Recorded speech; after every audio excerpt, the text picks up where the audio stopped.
So today I'm going to do my version of chicken and dumplings, and these are vegan.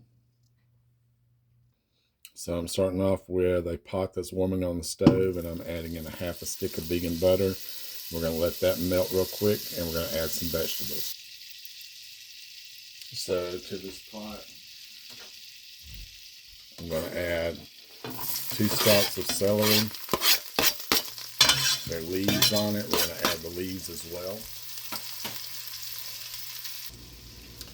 Then I'm going to add 1 small onion diced.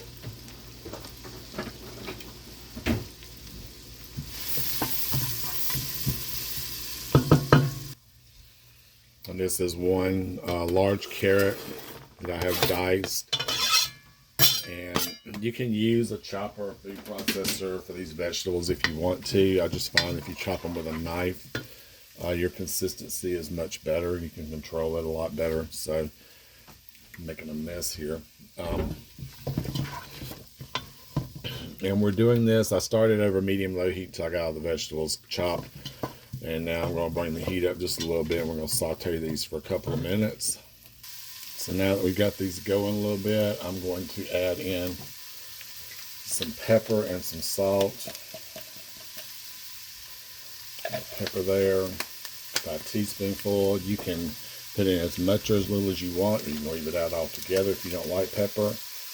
And then I'm going to add in some kosher salt. This kosher salt, which I'm going to add about a teaspoon, I guess is what that is there. Kosher salt is going to help break these vegetables down in the cooking process. It's going to pull some of the juices out, and it will make this a little less painful. In other words, it won't take as long for them to cook. And I'll check back in with you in just a couple minutes. So now the vegetables are looking pretty good. And this is seitan chicken that I made yesterday. It's in the fridge. I just chopped it up. And this is just washed flour. You wash the gluten out, and then you cook it in whatever flavorings you want to, or you add seasonings to it. You can use it for ham. You can make turkey or chicken. Whatever it is, you flavor it to, and that's our artificial meat. So that would serve as our chicken in here. So I just added that, and I do have a video on washed flour that I can link to in the description if you want to know how to use that method. But basically all you're doing, if you don't want to watch a video on it, is you make a dough of just 6 cups of flour and about 1.5 cups of water. And you bring it all together. You knead it for about 7-8 minutes until you see gluten strands forming in it. And I just use plain all-purpose flour when I do this. I don't go out and buy any special brand or anything like that, any special type. You can use bread flour, whatever kind you want to. But I find that just the regular old store brand flour, you can get a 10-pack bag of for around $4. It does as good as the $7-8 bag, 5-pound bag that you get in the store. So I'm not endorsing the products on that, but I'm just saying that flour is flour apparently. And then once you make that dough ball, you put it in a bowl of salt water, let it set for about an hour, and then you wash it out in the bowl, and you change your water, which I usually take another bowl of water to do that and save the starch off of it, because you can use that for so many other things. And then I will continue to wash it 3 to 4 more times after that until you have nothing but gluten left. And that's what that is. And then we just put it in broth and cook it, or you can cook it in the oven. Several ways to handle it, but it works just like a meat. Acts like meat, tastes like meat, looks like meat. As you can see, these chunks look like chicken. So we've got that going there. And while we're doing this, and this is finishing up, I'm going to start the dumplings. So now for these dumplings, I have some butter that I have mostly melted in a bowl. And to that, these are 1/3 cup measures. I'm going to add a cup of all-purpose flour.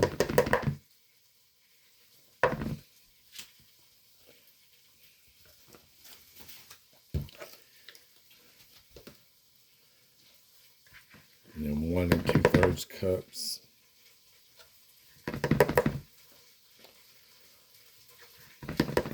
of self-rising flour. So that'd be 5 of these.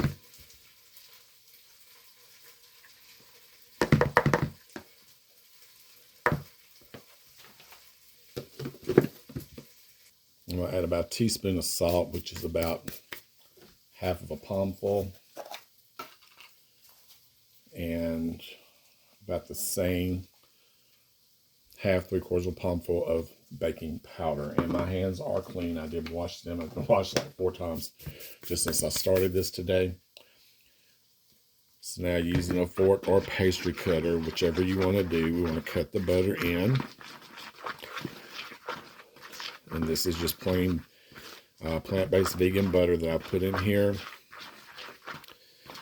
And this is going to kind of look like cornmeal when we're finished with it. You'll see there's little lumps in it.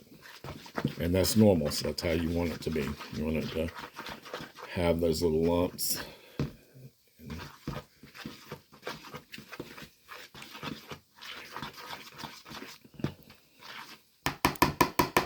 Aerate it real good. So now I'm going to add about a tablespoon of vinegar in here. And this is going to be because I don't usually make plant-based buttermilk. And I have some soy milk that I really need to use before it goes out of date. So I'm going to add the soy milk into this. And if you want to make this as a regular chicken and dumpling, you are welcome to do that using regular milk. This is just the way that I do this with veganizing these. And we're going to make this into a dough. And if you do these doughs, you'll learn after a while how much you need for it to turn out the way you want it to. This one, we want to have a kind of a stiff dough. We don't want it to be real soft, real stiff.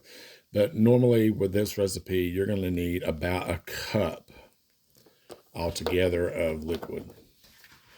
And the reason you don't want this to be too loose like a biscuit, and we want it to mimic biscuits once we cook it, but you don't want it to be too loose, because if it's too loose, then when you get ready to add it in, you'll see what I'm talking about. We're going to need to put these in a little at a time. And you don't want to be stuck here trying to dip stuff off of a spoon. You don't want to have these bizarre looking asteroid spiky dumplings either. You want to be kind of smooth and round. So our vegetables are all nice and tender now. So the next thing I'm going to do is I'm going to add water.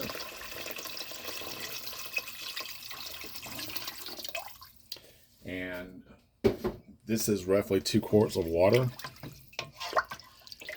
And you just want to stir this around. We want to get our heat up on high, because we're going to want this to come up to a nice boil for us.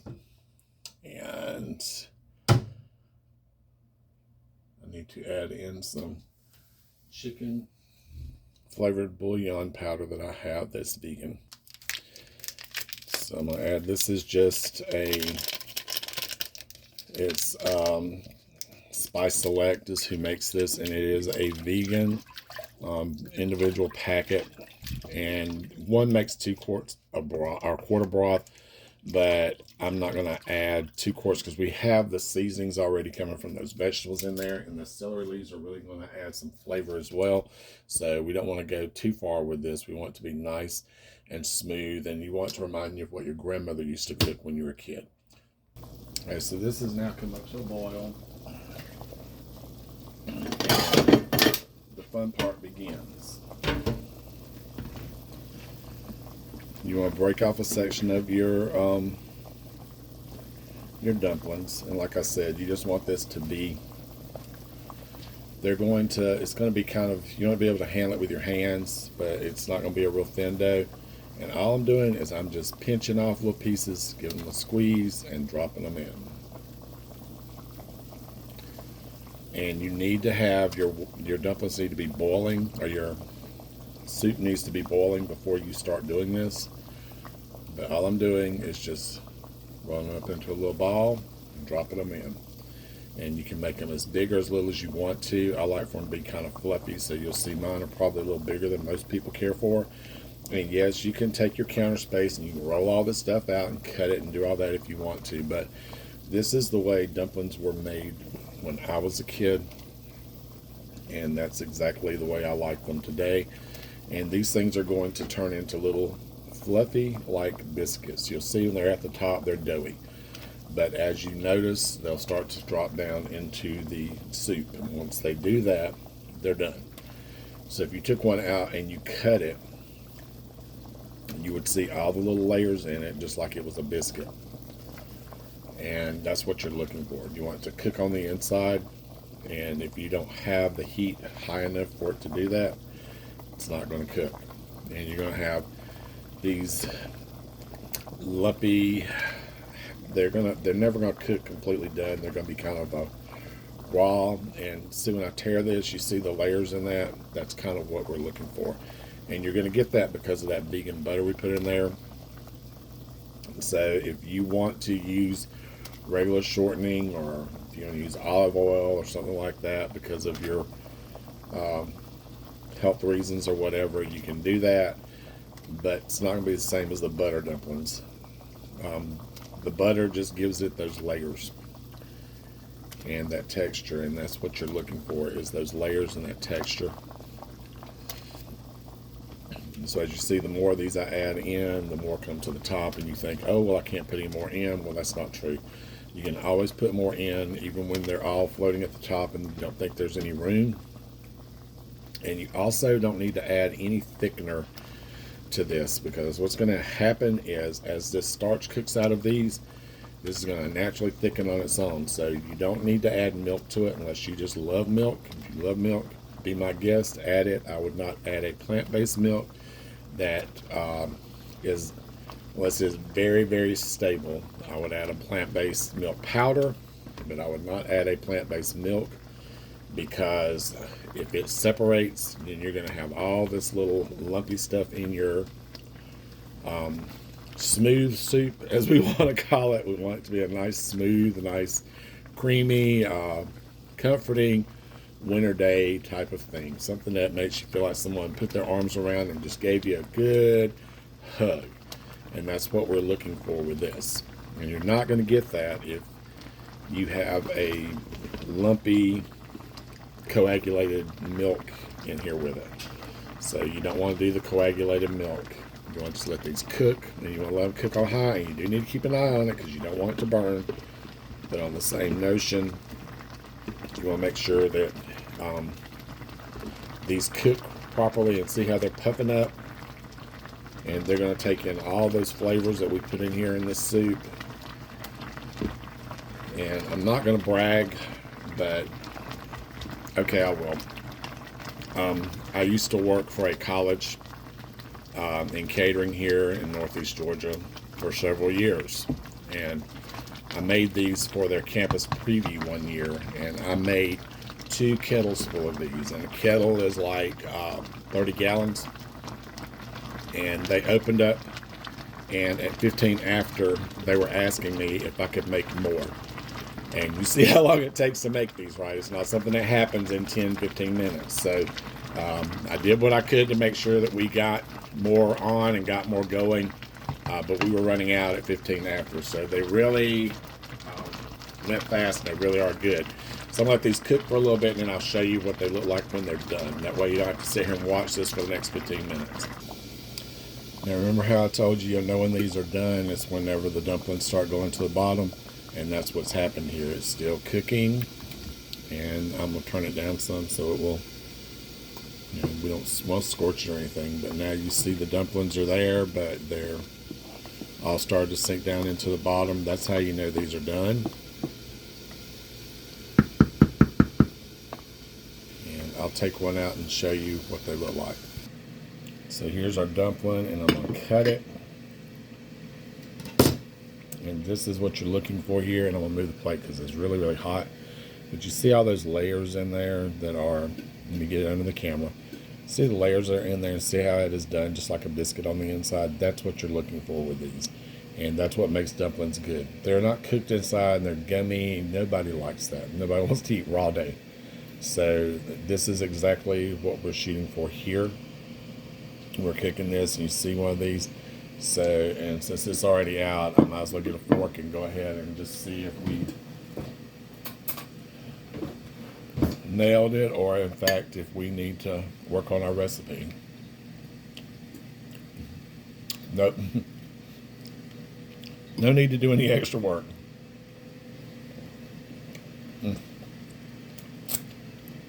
These are delicious. This is so similar to the regular chicken and dumpling recipe that I have done before. And I didn't do it on the channel, but like I used to make before I stopped eating meat 6 years ago next month. And it is very, very, very nice to be able to have these things even when you change your diet. So I know this is all plant-based. It's not 100% healthy because, yeah, butter is not necessarily good for you, but it is plant-based butter made out of olive oil in this case. So we do have a healthier version of fat there, but we got some vegetables in there, and it's just, it's divine. It's nice on a day like today when it's windy outside and it's kind of cold in the end of January here. It's nice to have something like this that you can look forward to at the end of the day. So I thank you so much for watching, and if you enjoy this content, I encourage you to subscribe. And if you got any questions about the recipe, please reach out. I'll be more than happy to answer your questions. I'm going to have to start setting up once a month type of thing for the time being. Right now, things have been a little crazy at work again, and so I don't have as much time to commit. But I will get back to you in maybe a couple of weeks, so please don't be offended if that's the case. I'll get back to you as soon as I can. I thank you, and I hope that you have a lovely evening. Enjoy the rest of your day, and smile. Make someone else's day. If yours is going bad, try to make someone else's. Yeah, it's all we have in life, and we don't know how long we have. So do the best you can to help each other, reach out, and share the love. Thanks again for watching.